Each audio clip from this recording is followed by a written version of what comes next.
Who is the Mandalorian that gives the show its name? Chances are you've got your answer locked and loaded like a blaster pistol, but Bo-Katan's first appearance in Season 3 might lead you to reconsider. Spoilers for Season 3 of The Mandalorian ahead.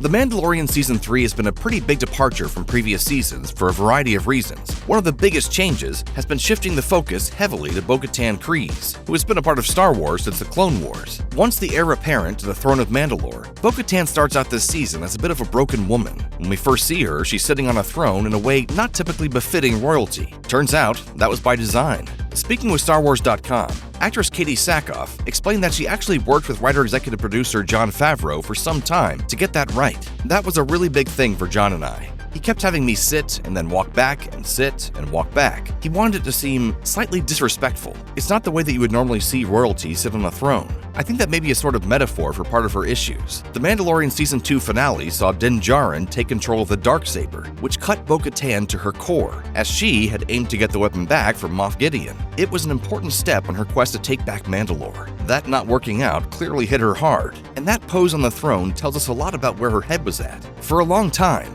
Bo-Katan has been positioned as the rightful heir to the throne of Mandalore. While The Mandalorian Season 2 upended that, what we've seen unfold in the third season has been a shift within the Mandalorians and their culture. With the Mandalorians looking to band their various clans together, Bo-Katan has once again been put in a position to unite her people and take back their planet. Speaking a bit further in that same interview, Sackhoff discussed a bit of her character's arc thus far leading up to this season. She's always done what she thought was right for the Mandalorian people, and she's made a lot of mistakes in the process. I think that she wears all of that, and there's so much guilt and so much turmoil. That plays itself out a little bit this season. Sackhoff continued, "For her to not take the Darksaber in Season 2 is such a huge moment. Something's different, you know? There's a reason why she didn't, and I think it lends itself to who she has become and where she's going. If all goes well for Bo-Katan, she'll have more to sit on than her throne on Kalevala, and she'll probably have reason to sit a little more proudly. It also seems increasingly like she's going to have a bigger role in this corner of the universe for the foreseeable future."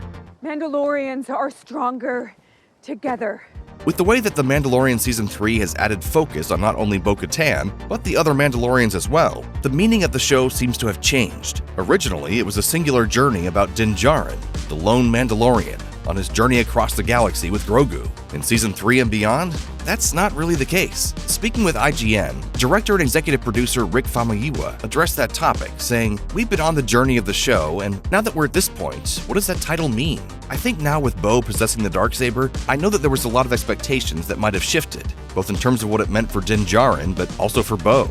And what does it mean?" Famuyiwa then raised an important question that fans should be asking about the show. Who is the Mandalorian right at this point? I think it could be anyone, and I think that's what they're trying to define in many ways, is what does that mean to be Mandalorian? Indeed, with Din Djarin and the Armorer accepting Bo-Katan's ways, it seems like the clans are starting to redefine what it means to be a Mandalorian at this point in the galaxy. A united front seems to be the only way to take back Mandalore and save their future, and Bo-Katan is the best chance they have.